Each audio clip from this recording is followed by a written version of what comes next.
Establish a real college for girls and endow it. You will build a monument for yourself more lasting than the pyramids. You will perpetuate your name to the latest generations. You will be the pride and glory of Poughkeepsie, an honor to the state, and a blessing to the world. My dear Father, I am more than satisfied with my new school. Everything is on the grandest scale. I wish to tell you that I'm enjoying myself as well as possible away from you and Mother and my pleasant home. Mother will doubtless, by the time you get this, have given you a full account of Vassar College and its vicinity, but let me fill you in on some of the details. We arise at 6 and retire at 10. An hour is allowed for breakfast, dinner, and tea. There are 340 students accepted for this year. The building is very extensive and fine within its newness. Our rooms consist of a parlor containing a round center table, a whatnot, chairs, and walls of hand finish and wood dark. These parlors are our study rooms. Offering them are 2, 3, and sometimes 4 bed chambers. We have bathrooms on every floor, also warm and cold water. I am studying French, chemistry, rhetoric, music, and I think I shall take writing lessons. Then we are required to practice gymnastics. The observatory is very fine indeed. They have next to the best telescope in the world. Miss Mitchell is professor of astronomy. I take it next year. I've decided to fascinate Matthew Vassar, or young Matt as he is universally denominated. He's a gay widower of 50 or more who makes himself quite popular among the girls. I wish you could see old Mr. Vassar. His face is a perfect sunbeam. He seems entirely happy and contented to walk over the buildings and nod at all the girls. I must close now, for it's time for supper. Your affectionate daughter, Helen. February 13th, 1918. Well, Mother, Father's telegram and your letter just received. Thank you for both. I sent one last night because I thought it might be in the papers, and you know how they exaggerate. It was a bad fire. About $300,000 lost. One whole wing is gone. It started last night about 5:30, and they reported a peculiar smell, but as they were cooking steaks, it wasn't investigated. The fire was in the east wing, where the assembly hall, dining room, and maids' rooms are. About 9, they got the fire in control, and I wish you could have seen the men working. I watched 2 men walk along inside the burning rooms and break the windows to get the draft away from the rest of the building. They climbed back, and it wasn't 5 seconds later that the floor fell in. I'm hollow-eyed from overwork and undersleep. It is so cold now that I freeze at night. Last night I had on my bed, besides my comforter, my corduroy robe, my bathrobe, my green coat, and the couch cover.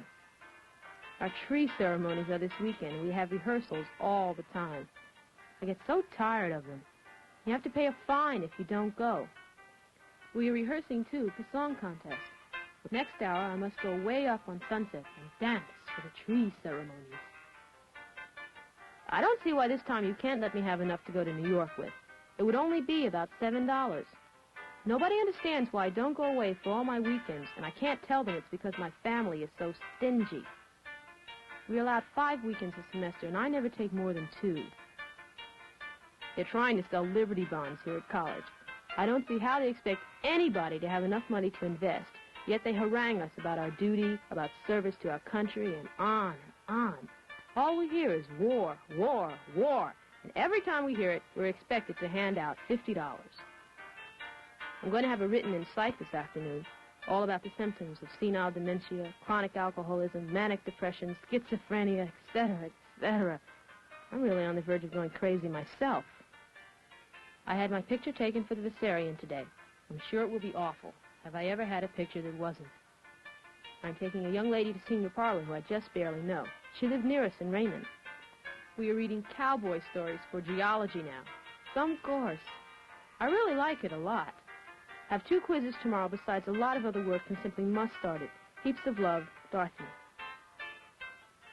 In the heart of little old New York, you'll find a thoroughfare.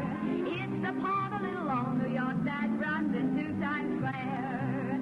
A crazy quilt stack, Wall Street, Jacksonville. If you've got a little time to spare, I'd like to take you there.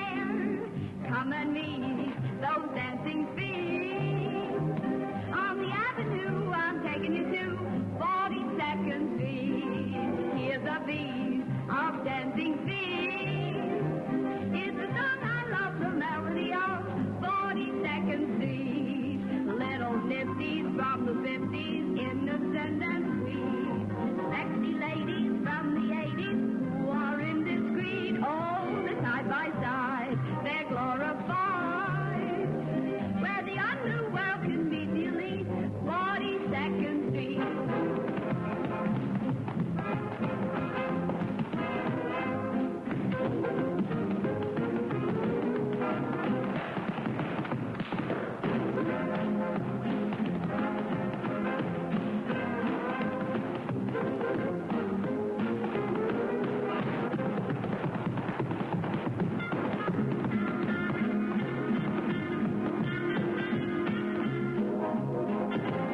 that kitchen and rattle those pots and pans. Yeah, get out in that kitchen and rattle those pots and pans. Then I'll roll my breakfast 'cause I'm a hungry man. I say shake, rattle and roll. Come on, shake, rattle and roll. You gotta shake, rattle and roll. You better shake, rattle and roll. Well, you won't do nothing to save your doggone soul. Wear those dresses, your hair done up so nice. Yeah, you wear those dresses, your hair done up so nice. Well, you look so warm, but your heart is cold as ice. They shake, rattle and roll. Come on, shake, rattle and roll. You better shake, rattle and roll. If I had a hammer, I'd a hammer in the morning, I'd a hammer in the evening, all over this land. I'd a hammer out danger, I'd a hammer out a warning, I'd a hammer out love between my brothers and my sisters, all over this land. Oh, well, I got a hammer, and I got a bell, and I got a song to sing all over this land. It's the hammer of justice, it's the bell of freedom, it's a song about love between the brothers and the sisters all over this land. It's the hammer of justice, it's the bell of freedom, it's a song about love between the brothers and